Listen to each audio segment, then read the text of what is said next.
everybody, this is the LLiveshow, and I'm Luke Agliano. It's been a couple weeks, and I've missed you guys, but I'm back, and as you can obviously tell, I'm reviewing Transformers Dark of the Moon. So unlike the previous installments of this franchise, this movie is on a completely different scale. It is much grander than any of the other films that they've made in this series, and it just takes the whole Transformers idea to a new level as far as the movies have been taking them.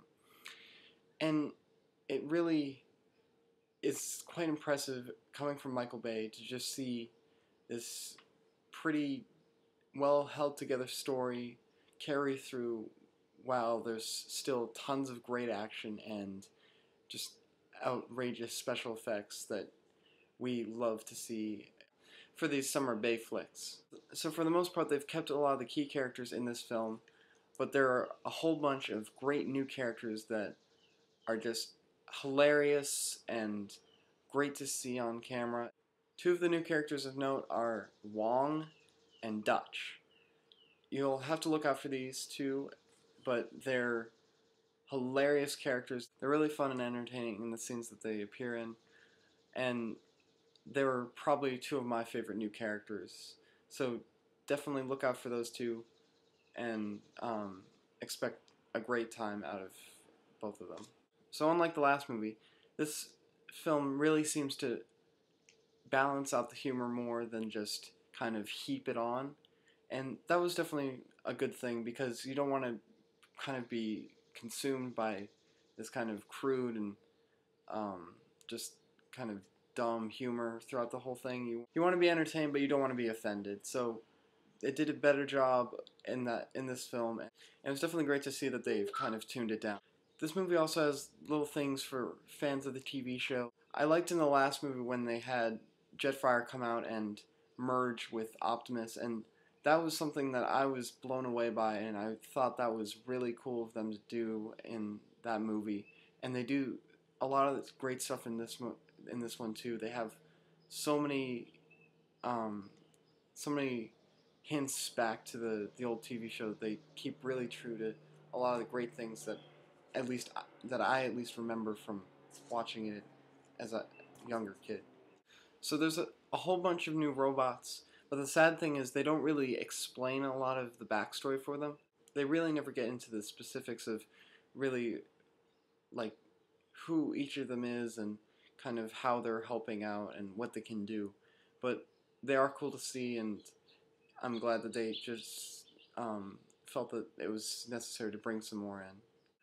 The one really disappointing thing of this movie was that there wasn't nearly enough information about Shockwave or nearly enough involvement. Throughout the whole campaign of this film, they've been promoting the appearance and presence of Shockwave in these films, but that's not true at all. He is in the movie for a good 7 minutes. He doesn't do anything. You don't get any backstory for his character. It's really all centered around Sentinel Prime, who is secretly shown in the teaser trailer, but is never truly presented. So this character is this Sentinel Prime character is much more important than really any of the other villains in the story. Although Megatron does come back and do some damage in the end. So knowing that, definitely go into the movie thinking that you're not really going to get much out of Shockwave, because if you're thinking that you will, like I did, you'll just kind of end up being a little disappointed. So definitely look out for the stuff that happens with Sentinel Prime and Megatron, because they're really important characters, and they really make this film as interesting as it can be.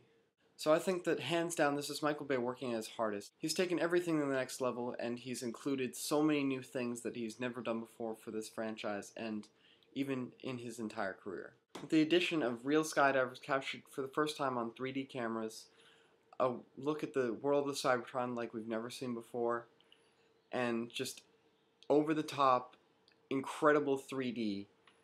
This is absolutely Bay's top performance. It's a great time at the movies and you won't be disappointed. Even if you're not a huge Bay fan, this one should appeal to you because it does have a pretty interesting story with all the moon landing conspiracy kind of stuff, and just the locations that they travel through.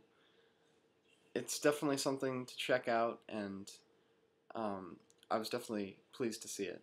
So my last criticisms of this movie would be that it does drag on a tiny bit. It's a 2.5 hour film, and you kind of feel it in the end because it's just, you are being really just taken along, and you don't really get enough action until the last hour of the film.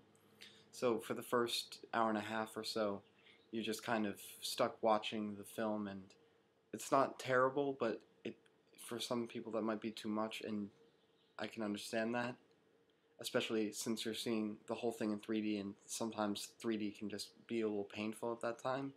And the other thing about this film, the way that they've paced it, sometimes confusing, because they're jumping from location to location. So there are points where it just feels a little confusing, but it's definitely worth checking out. I absolutely recommend seeing in 3D. If you can see in IMAX 3D, that's definitely a better option. But definitely see in 3D. The 3D is phenomenal. It's better than anything you've ever seen before. Shia and Rosie have just done an incredible job, especially considering this is Rosie's first time acting ever. She really is very impressive, and Shia LaBeouf does a great job keeping true to the character that he's made in this film, and I was impressed by both of them. I love all the new characters, so overall, I totally recommend this movie, and definitely see in theaters because it's just that kind of movie, and you'll have a great time. So that's it for this episode. Definitely come back next week. Next week I'll have a review of Horrible Bosses and maybe something else. So be sure to do that. I'll be back Monday. It feels great being back, and I hope you guys enjoyed the episode. So as always, you can subscribe up top. You can leave a comment down below. You can leave a video response, and you can give a thumbs up and like the video. So for today's question of the day, I have to ask, Autobots or Decepticons? Can I resist? You cannot resist. You cannot resist. Yeah. Really? Really? Ugh, damn clocks.